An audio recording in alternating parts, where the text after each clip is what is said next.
Halo, kultivator junior, selamat datang di dunia novel. Mari kita lanjutkan kultivasi berikutnya di Martial God Asura. Bab 6463, Kota Utama Sekte Alam Zu. Setelah perjalanan panjang, Chu Feng akhirnya tiba di Tanah Rahasia Sembilan Surga. Baru saja keluar dari portal, kemudian Chu Feng melihat seorang wanita dengan mata 3 warna dan kerudung. Berdiri di sampingnya adalah seorang gadis kecil dengan 2 ekor kuda. Itu adalah Dewa Roh dan Dewa Pena, dan mereka tampak telah menunggu lama. Dewa Roh, Dewa Pena Kudus. Melihat keduanya, Chu Feng segera membungkuk hormat.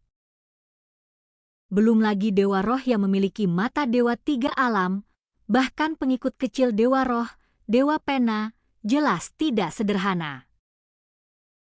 Tentu saja, alasan Chu Feng datang ke sini sebenarnya untuk menemui Dewa Roh. Sebelumnya, ia takut Dewa Roh tidak akan melihatnya, tetapi sekarang kekhawatiran ini dapat dihilangkan. Aku melihat semuanya melalui mata ilahi 3 alam, coba saya lihat bagaimana keadaan mereka, kata Dewa Roh. Chu Feng juga tahu apa yang dimaksud Dewa Roh, jadi dia buru-buru mengirim anggota klan Dewa Roh yang tertidur keluar dari formasi luar angkasa. Dewa Roh mengeluarkan menara kuno seukuran jari. Meskipun menara ini tua, ia sangat indah, sepertinya terbuat dari kristal, tetapi jelas tidak sesederhana kristal. Menara ini memiliki 9 lantai, masing-masing memiliki kekuatan yang berbeda. Dewa Roh melemparkan menara itu dengan ringan, dan menara itu dengan cepat membesar saat mencapai ketinggian yang tinggi. Semua anggota klan Dewa Roh yang tertidur tersedot ke dalamnya. Dewa Roh hanya membuat beberapa gerakan tangan, dan cahaya suci mulai muncul dari dasar menara. Cahaya itu naik ke atas seperti kabut, dan akhirnya berhenti di lantai 8.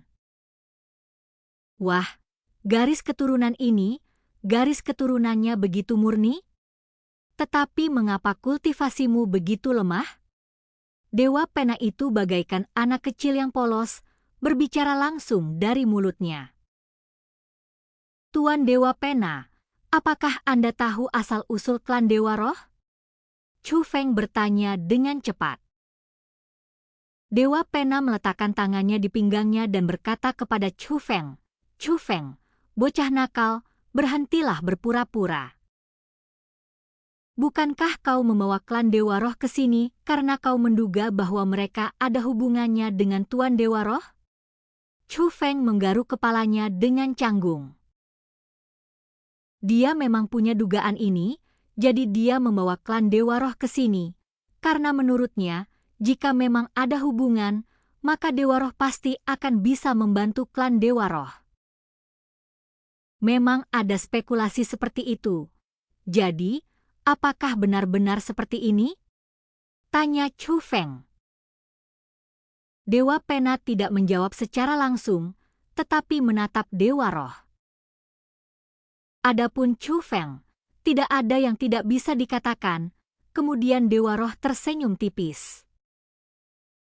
Melihat hal itu, Dewa Pena berkata, "Tuan Dewa Roh, tentu saja garis keturunan dari Dewa Roh ini tidak dapat dibandingkan. Bagaimana aku bisa memberitahumu?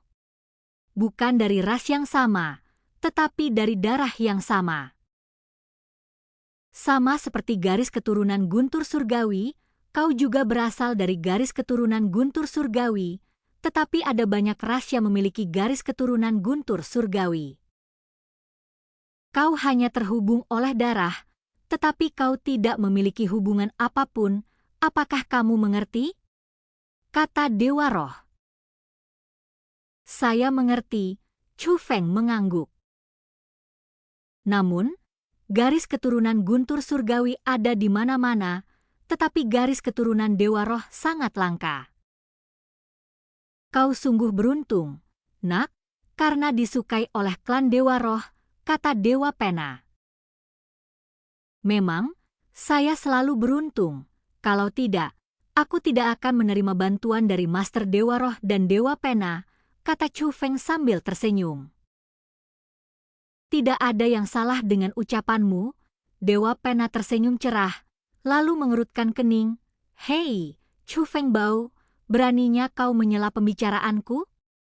Aku ingin bertanya pada guruku. Setelah berkata demikian, Dewa Pena menatap Dewa Roh dengan penuh semangat. Nenek moyang garis keturunan ini telah menetapkan batasan pada mereka.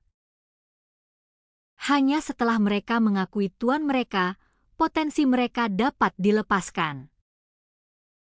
Dewa Roh menjelaskan mengapa garis keturunan klan Dewa Roh ini, meskipun jelas sangat berbakat, memiliki tingkat kultivasi yang tidak memuaskan.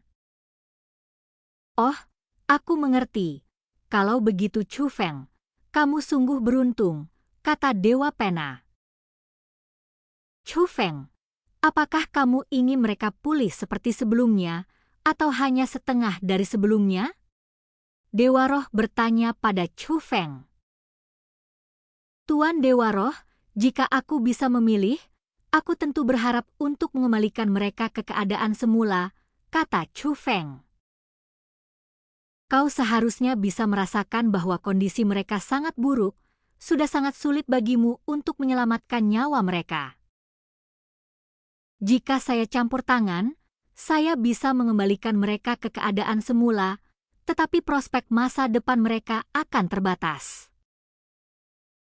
Tetapi ada cara lain, yaitu bagimu untuk melakukannya, kata Dewa Roh. Apa yang harus dilakukan junior? Tanya Chu Feng. Meskipun garis keturunan klan Dewa Roh ini bersedia mengakui Anda sebagai tuan mereka, Anda belum benar-benar menyelesaikan kontrak antara tuan dan pengikut. Dan jika kau bisa menyelesaikan kontrak tuan dan pengikut, kau bisa membangkitkan sepenuhnya potensi mereka yang terpenjara. Mereka tidak hanya akan bisa pulih seperti sebelumnya, tetapi kecepatan kultivasi mereka juga akan mencapai level mereka yang sebenarnya di masa depan. Karena garis keturunan ini memang sangat berbakat, namun, kontrak tuan dan pengikut dengan klan Dewa Roh tidak mudah untuk ditandatangani. Meskipun kamu memiliki bakat hebat dan ketekunan yang luar biasa, kultivasi yang kamu miliki saat ini tidaklah cukup. Kultivasi seorang tuan setidaknya harus mencapai alam dewa surgawi, atau seorang spiritualis alam harus mencapai tingkat spiritualis alam naga langit. Tapi kalau itu adalah spiritualis dunia naga langit, akan lebih baik lagi, kata Dewa Roh. Lalu berapa lama mereka bisa bertahan? Tanya Chu Feng. Lagi pula, Chu Feng masih jauh dari menjadi dewa surgawi, dan jarak untuk menjadi spiritualis alam naga surgawi bahkan lebih besar. Saya bisa membantu mereka mempertahankan ini untuk sementara waktu, tapi saya tidak bisa mempertahankannya terlalu lama. Kalau tidak salah ingat, di era ini, ada kekuatan bernama Sekte Alam Zu yang meninggalkan beberapa warisan. Mungkin itu akan membantu perkembanganmu, kata Dewa Roh. Senior, apakah yang kau maksud adalah kota utama peninggalan Sekte Alam Zu? Tanya Chu Feng. Tentu saja Chu Feng tahu tentang Sekte Alam Zu.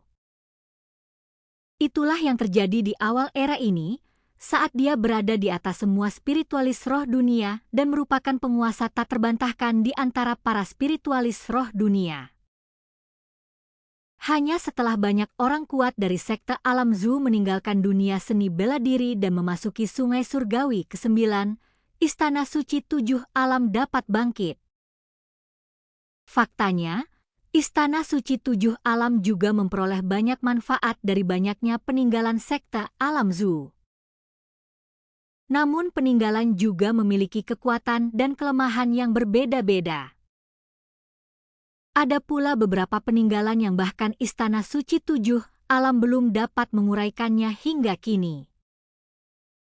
Misalnya, kota utama sekte Zhou, setelah berakhirnya puncak 9 surga, kekuatan kuno bergabung untuk menyerang sekte naga tersembunyi. Dikatakan bahwa sekte naga tersembunyi memiliki harta karun. Hal ini memaksa sekte naga tersembunyi untuk mengerahkan formasi pertahanan untuk melindungi Zhu Tianhe. Sebenarnya, tujuan sebenarnya dari koalisi ras kuno adalah untuk menggunakan formasi pertahanan sekte naga tersembunyi untuk membuat kota utama sekte Zhu muncul. Tetapi meskipun kota utama alam Zhu telah muncul, tidaklah mudah untuk memasukinya. Untuk masuk, Anda perlu mengumpulkan 5 fragmen kunci. 5 fragmen kunci tersembunyi di Sungai Laut Abadi, Sungai Surgawi Totem, Sungai Surgawi Tujuh Alam, Sungai Surgawi Tubuh Ilahi, dan Sungai Surgawi Garis Keturunan. Chu Feng sebelumnya telah memperoleh 2 fragmen kunci dari Sungai Surgawi Laut Abadi dan Sungai Surgawi Totem. Namun Chu Feng masih memiliki lawan lain, yaitu Jie Tianran. Sisa-sisa sekte alam Zhu, Sungai Surgawi Tujuh Alam dan Sungai Surgawi Tubuh Ilahi selalu dikendalikan oleh Istana Suci Tujuh Alam. Kemudian, Chu Feng mendengar kabar bahwa kedua runtuhan itu telah dibuka, dan ia mengira Jie Tianran telah memperoleh pecahan kunci kedua reruntuhan itu. Sekarang hanya fragmen kunci dari Sungai Surgawi Garis Keturunan yang tersisa. Karena banyak hal, Chu Feng tidak melanjutkan pencarian pecahan kunci. Namun sebenarnya ada perhatian, saya mengetahui bahwa sisa-sisa sekte alam Zhu dari garis darah Tianhe tiba-tiba menghilang. Bahkan jika saya ingin pergi ke sana, itu mustahil. Karena berpikir mustahil untuk mengumpulkan kelima pecahan kunci itu, Chu Feng berhenti memikirkannya. Lagi pula, bahkan jika dia benar-benar mendapatkan pecahan fragmen kunci Sungai Surgawi Garis Keturunan, dia tidak akan bisa membuka kota utama sekte alam Zhu jika dia tidak bisa mengumpulkan kelimanya. Tepat sekali, Dewa Roh mengangguk sedikit, dan benar saja, dia menunjuk ke kota utama sekte alam Zhu. Dan kultivasi kita berakhir. Sampai jumpa di cerita berikutnya di dunia novel.